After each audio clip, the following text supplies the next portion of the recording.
भारत की रक्षा ताकत में बड़ा इजाफा, क्योंकि भारत खरीदने जा रहा है 114 राफेल लड़ाकू विमान और 6 P-8I पोसिडॉन समुद्री निगरानी विमान। क्या इससे भारत की वायु और नौसेना शक्ति नए स्तर पर पहुंचेगी? क्या यह रक्षा डील भारत के लिए इतनी जरूरी है? इससे हमारी तीनों सेनाओं को क्या लाभ होगा? आज के सेशन में हम इन्हीं बिंदुओं पर चर्चा करने वाले हैं। आगे बढ़ने से पहले आपके लिए महत्वपूर्ण सूचना है, अगर आप घर बैठे यूपीएससी की प्रिपरेशन करना चाहते हैं आसान तरीके से कहीं से भी कभी भी, तो दृष्टि आईएएस लेकर आया है एक बहुत ही शानदार कोर्स जिसका नाम है studio GS foundation live online course. इस कोर्स की सबसे खास बात है कि इसमें यूपीएससी के लिए जरूरी जनरल स्टडीज के सारे विषय, 2 साल की करंट अफेयर की क्लासेस का एक्सेस, दृष्टि की magazine, printed booklets, best faculty, ये सब कुछ मिलने वाला है मात्र 24,900।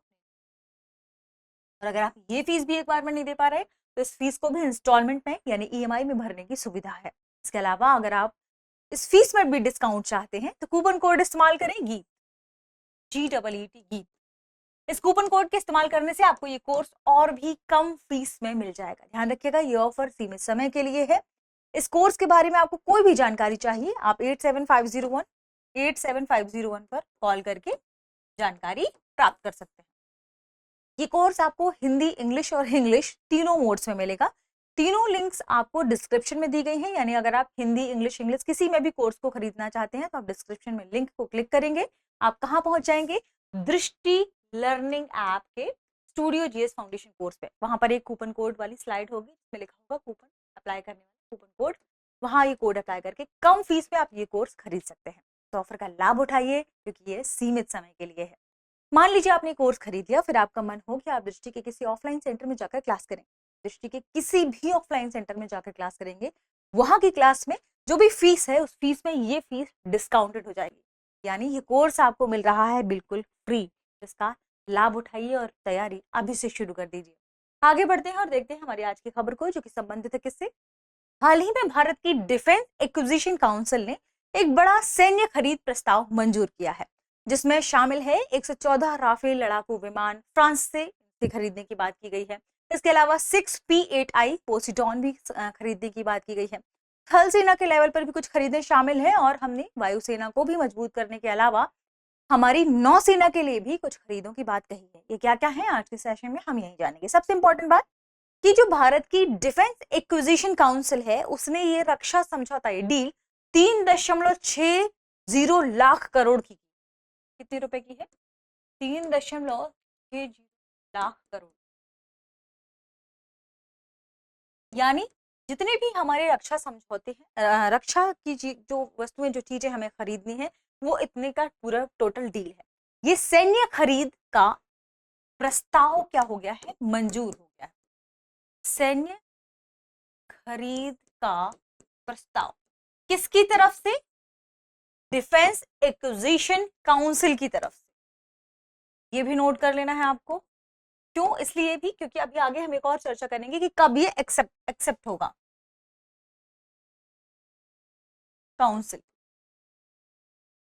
ठीक है, देखिए एक्विजिशन काउंसिल ने जैसे ही इसे एक्सेप्ट किया, अब इसके बाद सवाल ये उठता है कि खरीदा कब जाएगा? जब हमारी कैबिनेट कमेटी ऑन सिक्योरिटी इस पर अप्रूवल देगी। कौन अप्रूवल देगी? ये तो इन्होंने अभी मंजूरी दी प्रस्ताव को, लेकिन जब हमारी cabinet committee on security CCS इस पर अप्रूवल देगी उसके बाद ये डील फाइनल मानी जाएगी। तो इसके अप्रूवल के बाद ये डील फाइनल मानी जाएगी। क्या क्या चीजें इसमें शामिल है? तो भारत की डिफेंस एक्विजिशन काउंसिल ने जो अभी कहा है कि हम इन चीजों को खरीदेंगे, उसमें शामिल है 114 राफेल लड़ाकू विमान जो कि फ्रांस से खरीदे जाएंगे, 6 अतिरिक्त P-8I विमान जो यूएसए से खरीदे जाएंगे। इनका मुख्य कार्य होगा समुद्री निगरानी और पनडुब्बी रोधी क्षमता को विकसित करना। ठीक है, इसके अलावा हम भारतीय वायुसेना के लिए राफेल और कॉम्बैट मिसाइलें खरीदेंगे। भारतीय नौसेना के लिए हम P-8I खरीदने वाले हैं, एयरक्राफ्ट है ये। 4 हम MN मरीन गैस से संबंधित जो टरबाइन है वो भी खरीदने वाले हैं। भारतीय थल सेना की बात करें, हम वैभव एंटी टैंक माइन खरीदेंगे। इसमें ध्यान रखिएगा, जब हम बात करते हैं एंटी टैंक माइन की, और हमारे पास पहले से जो उपकरण उपलब्ध है थल सेना में, उन उपकरणों के आधुनिकीकरण की भी बात इसी सैन्य डील के अंतर्गत की गई है। ठीक है, तो ये सारी चीजें हमने चर्चा मिली, लेकिन इसके बारे में विस्तार से समझते हैं। राफेल, क्या है राफेल? राफेल एक आधुनिक मल्टी रोल लड़ाकू विमान है। मल्टी रोल मतलब यह कई तरीकों से काम करने में सक्षम है और ये बहुत ही बढ़िया लड़ाकू विमान के रूप में इसे जाना जाता है, यह ध्यान रखिएगा, ठीक है। इसके अलावा जिसे फ्रांस की कंपनी से हम खरीद रहे हैं, दसॉल्ट एविएशन, यह बनाती है। यह टक्कर देने, हवा में नियंत्रण बनाने, गहन हवाई हमले और निगरानी करने जैसे सभी कामों में एक्सपर्ट विमान माना जाता है। ये नोट कर लीजिएगा कि कहां से खरीद रहे हैं, तो नोट फ्रांस। लेकिन 114 के 14 हम फ्रांस से नहीं खरीद रहे हैं, ये नोट कर लेना है। क्यों? क्योंकि कुछ लड़ाकू विमान, राफेल लड़ाकू विमान भारत में ही बनाए जाएंगे। इससे हमारी इंडियन एयरफोर्स की स्क्वाड्रन कमी जो है वह पूरी होगी, उसे दूर किया जाएगा, ये ध्यान रखें, और लंबी दूरी की मारक क्षमता हमारी बढ़ेगी। इन 114 विमानों में से लगभग 18 विमान हम सीधे फ्रांस से फ्लाई अवे कंडीशन में खरीदेंगे, यानी बिल्कुल उड़ने को जो तैयार हो, एकदम रेडी कंडीशन में खरीदने वाले हैं। कितने? 18, ठीक है, नोट करें। और 90 विमान भारत में ही बनेंगे, जिसमें भारत की कंपनियां पार्टिसिपेट करेंगी, लगभग 50% भारतीय हिस्सेदारी के साथ। भारत के, इससे क्या होगा, भारत के जो निजी सरकारी कंपनियां हैं उनके द्वारा विमान के कई हिस्सों को स्थानीय रूप से बनाया जाएगा, यानी हम आत्मनिर्भर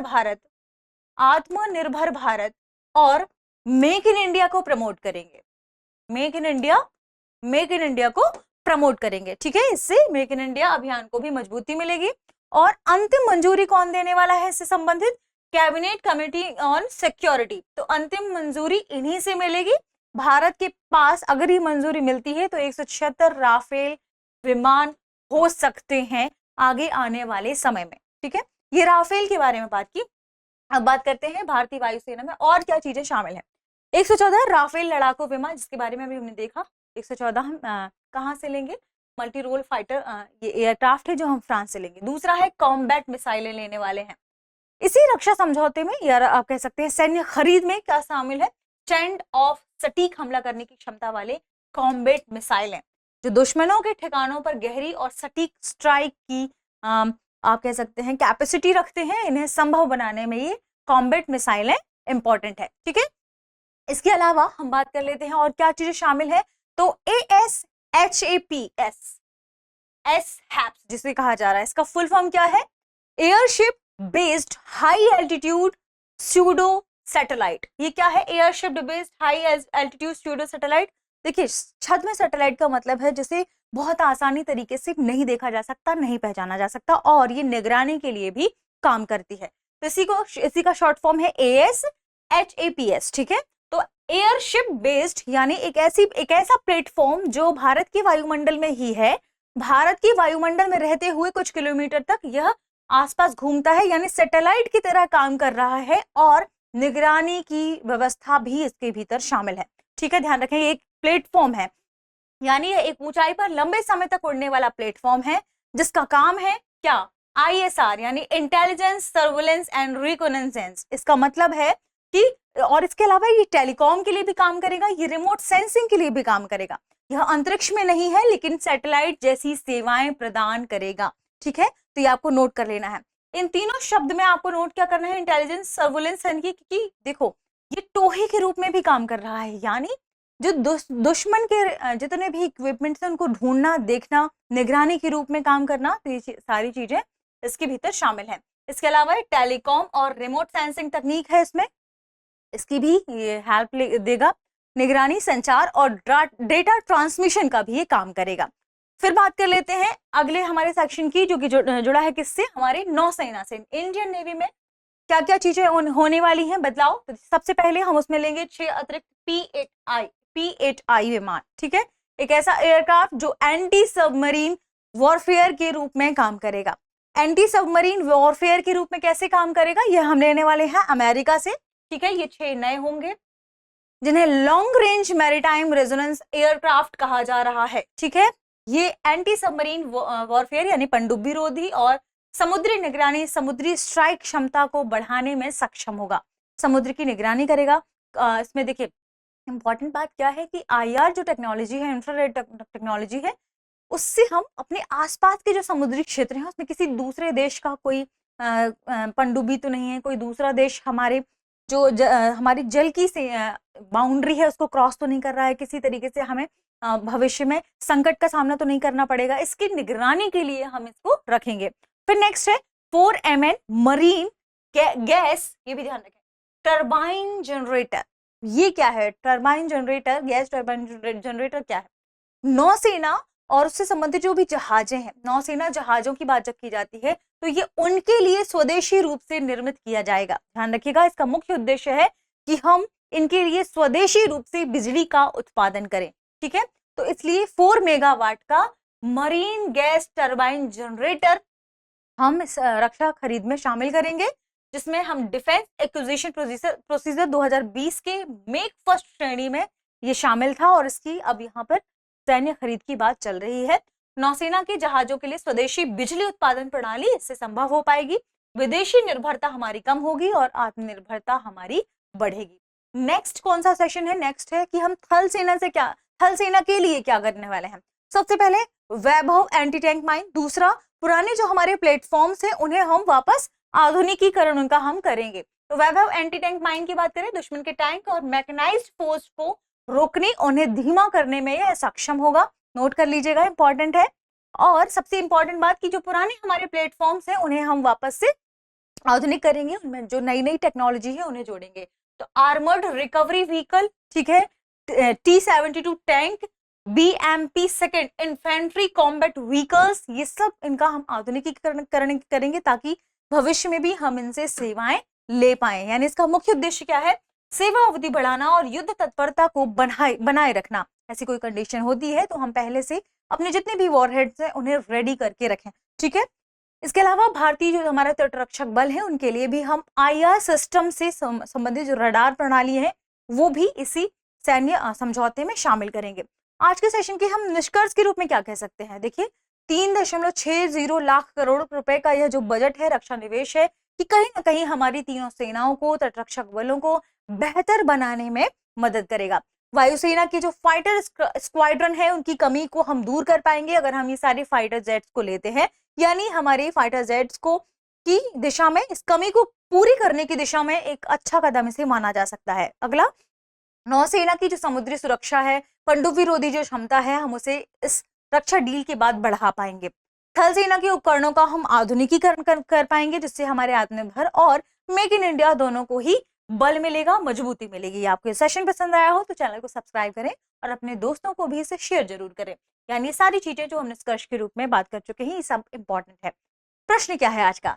राफेल लड़ाकू विमान किस देश की कंपनी द्वारा बनाए जाते हैं? Option A America, option B रूस, option C France, option D Israel.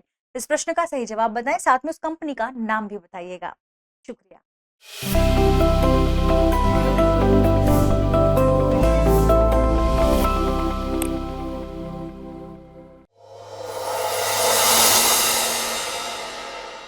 अब एग्जाम की तैयारी को और बेहतर करने के लिए हमारे चैनल को लाइक, शेयर और सब्सक्राइब करना ना भूलें।